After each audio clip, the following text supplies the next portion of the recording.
l'histoire d'un mouvement à la veste jaune fluo. Un mouvement de révolte contre le président Emmanuel Macron. Arrogance, j'ai jamais vu un président aussi arrogant que ça. Après qu'il a supprimé l'impôt sur la fortune et alourdi les taxes sur le diesel. Là, ce qu'il nous reste, que vous avez pris la TVA, la taxe, tout ça. Là, ce qu'il nous reste pour manger.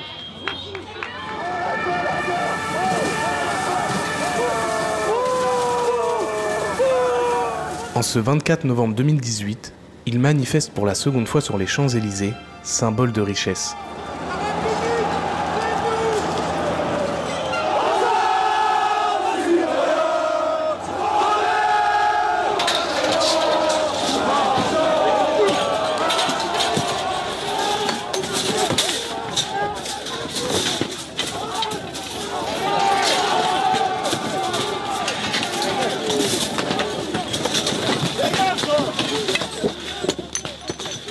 Je me souviens d'un intervenant brillant qui avait fait la remarque très vite, là, dès le 18 novembre, attention à ce mouvement. Qu'est-ce qu'un gilet jaune? Un gilet jaune, c'est ce que l'automobiliste doit mettre sur son dos, la chasuble qu'il doit porter, lorsqu'il a eu un accident ou une panne, et en quelque sorte qu'il est au bord de la route en détresse. Au bord de la route en détresse. À partir du 15 du mois, la moitié de la population est à découvert. On vit à découvert. Macron, là, il doit démissionner parce que c'est une honte ce qu'il fait. Le 1er décembre 2018, après 2 samedis de manifestations dans toute la France sans réponse politique, la colère des manifestants explose.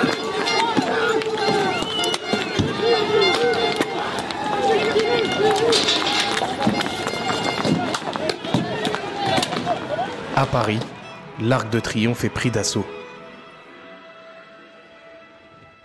Et là, tu arrives dans une scène de chaos total, quoi. Et tu t'aperçois que tu peux lier 2 mots qui ne vont pas ensemble ou qui ne devraient plus aller ensemble, c'est-à-dire le mot guerre et Paris, parce qu'on est vraiment dans un schéma de guerre totale sur ce rond-point qui est celui de l'Arc de Triomphe.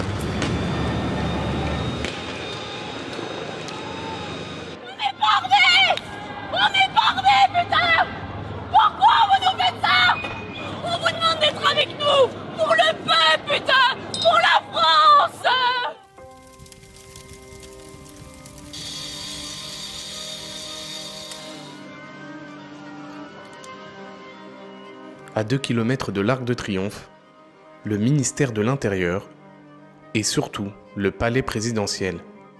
Pour la première fois, le pouvoir tremble.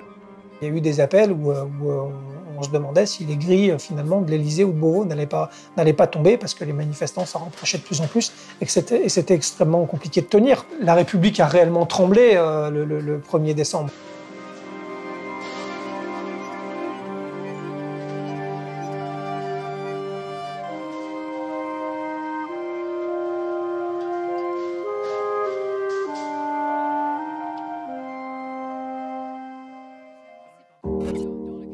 Dans la nuit qui suit les émeutes, Emmanuel Macron prend la parole depuis l'Argentine, où il assistait à un sommet du G20. Enfin, un dernier mot sur le contexte français, et parce que je ne répondrai, conformément à mes habitudes, à aucune question sur ce point. Ce qui s'est passé aujourd'hui à Paris n'a rien à voir avec l'expression pacifique d'une colère légitime. Les coupables de ces violences ne veulent pas de changement, ne veulent aucune amélioration, ils veulent le chaos.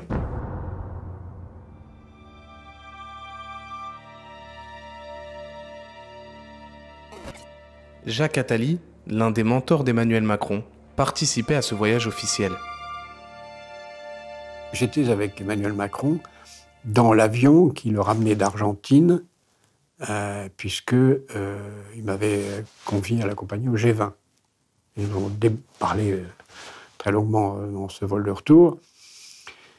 Nous avons débarqué le matin qui a suivi l'incendie de l'Arc de Triomphe. Je peux vous dire que là, il avait compris.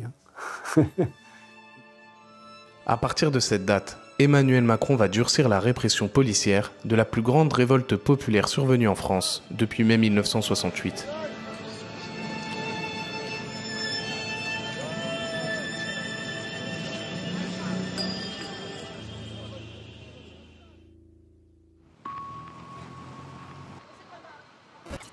Au lendemain du 1er décembre,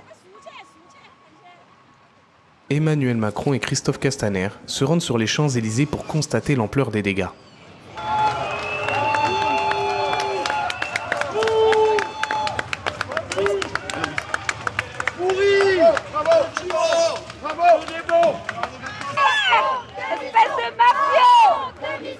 Et c'est simplement ça que je pense. Et pour moi, c'est tout le problème. C'est que Macron, il adore les puissants, il adore les grands patrons, il adore les grands financiers, il adore les très riches, comme a dit Allon.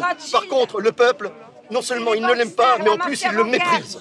Voilà, et voilà, c'est pourquoi on en arrive là. Donc en fait, toute cette casse, c'est désolant. Ce qui a été fait à l'Arc de Triomphe, c'est effectivement désolant, mais pour moi, le premier responsable, c'est M. Macron. À partir de ce moment-là, le gouvernement va durcir sa doctrine du maintien de l'ordre. Ancien CRS, Grégory Joron est aujourd'hui à la tête du premier syndicat policier de France. Il a participé à plusieurs réunions de crise au ministère de l'Intérieur.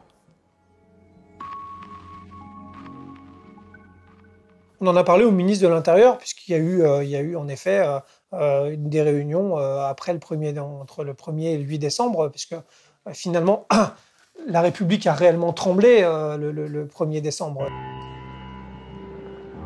Traumatisé par le saccage de l'Arc de Triomphe, l'exécutif va mobiliser près de 120 000 gendarmes et policiers pour le samedi suivant. On rappelait tout le monde. C'est-à-dire qu'on mettait finalement en maintien de l'ordre, j'ai des souvenirs très frais en tête, dans des villes de province comme à Lorient, où on sortait tous les collègues du commissariat, c'est-à-dire même ceux qui n'avaient pas fait de maintien de l'ordre, ou qui n'avaient même jamais fait de maintien de l'ordre, ou qui n'étaient même plus sur la voie publique depuis 15 ans, on leur mettait un casque émo, un bouclier, et on leur disait « tu vas faire du maintien de l'ordre aujourd'hui ». Donc en fait, on a mis tout le monde par terre pour essayer de gérer ces mouvements qui avaient lieu sur tout le territoire. C'était extrêmement compliqué. Et du coup, qu'est-ce qui a changé entre le 1er et le 8 décembre? Ce qui a changé, c'est le fait de ne pas subir et de ne pas attendre le choc et de le provoquer.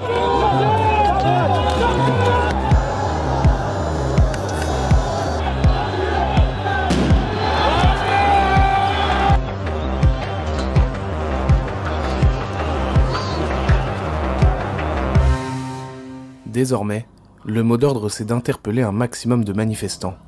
Pour cela, le gouvernement va mettre en place des DAR, détachements d'action rapide. À la manœuvre, Michel Delpuech, préfet de police de Paris, durant les 5 premiers mois du mouvement des Gilets jaunes. La doctrine a été à ce moment-là de multiplier ces moyens plus réactifs, plus mobiles, et c'est comme ça que nous avons mis en place ce qu'à l'époque nous avions baptisé DAR, mais qui était constitué, c'est vrai, c'est qu'après le commentaire en a été fait, mais qui était constitué non pas par les unités classiquement employées dans le maintien de l'ordre, mais des unités qui sont faites pour lutter contre la délinquance, c'est ce qu'on appelle les brigades anticriminalité que nous avions sur Paris et en petite couronne, et qu'on a regroupé des moyens. Et l'idée, c'était que ces moyens soient libres, puissent réagir rapidement. Est-ce que ça n'a pas pu créer des erreurs sur justement la gestion des manifestations des Gilets jaunes? Je sais que l'observation en est souvent faite, mais on fait avec la ressource que l'on a. Encore une fois, les forces classiques de maintien de l'ordre sont pas bien préparées. C'est pas de leur fait, c'est pas un problème de compétences, d'engagement, de courage, de maîtrise des policiers ou des gendarmes, mais sont plutôt préparés pour des logiques un peu statiques, de tenue de point, d'avancer à un ordre serré éventuellement pour disperser, pour mettre fin à des troubles, que d'avoir cette capacité de se projeter pour intervenir ici, intervenir là et interpeller. Et les interpellations sont toujours au demeurant extrêmement difficiles. Le 8 décembre à Paris, les forces de l'ordre vont procéder à près de 1200 interpellations, 3 fois plus que le samedi précédent. Mais surtout, plus question pour les manifestants de circuler à leur guise. Dorénavant, gendarmes et policiers encerclent les gilets jaunes avec la technique de la nasse. La NAS, c'est quelque chose qui peut se pratiquer dès lors, encore une fois, moi c'est ce qu'on m'a toujours appris en CRS, dès lors que vous avez une soupape de sécurité. Ça veut dire dès lors qu'il y a un échappatoire possible.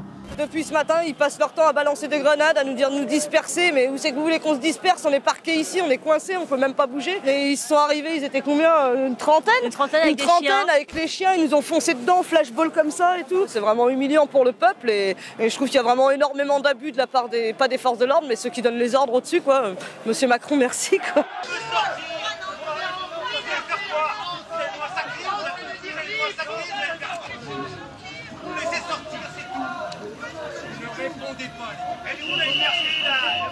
Éric Mirguet est membre de l'ACAT, l'Association des chrétiens pour l'abolition de la torture.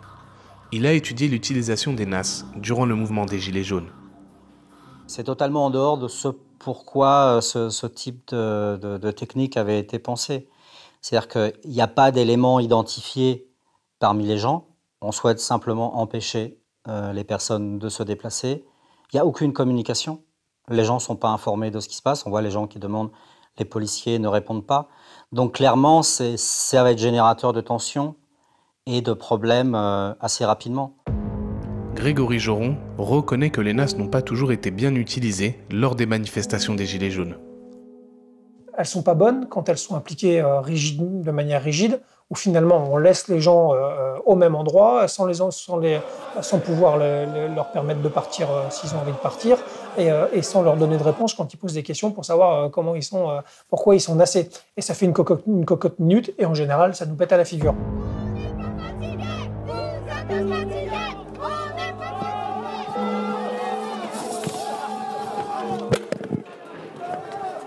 Donc la NAS, c'est intéressant dans des dispositifs de maintien de l'ordre, dès lors que c'est bien géré. Je ne suis pas sûr que ça ait toujours été le cas pendant les Gilets jaunes, clairement. Retrouvez la suite de cette enquête sur notre chaîne YouTube ou directement à la fin de cette vidéo. Off Investigation, c'est des documentaires que les chaînes n'osent plus produire. Grâce à vous, notre liberté éditoriale est totale. Vos dons nous permettent d'enquêter et de révéler en vidéo à des millions d'internautes les coulisses d'un monde qui dérive trop souvent à l'abri des regards. Aidez-nous à déverrouiller l'information, faites un don.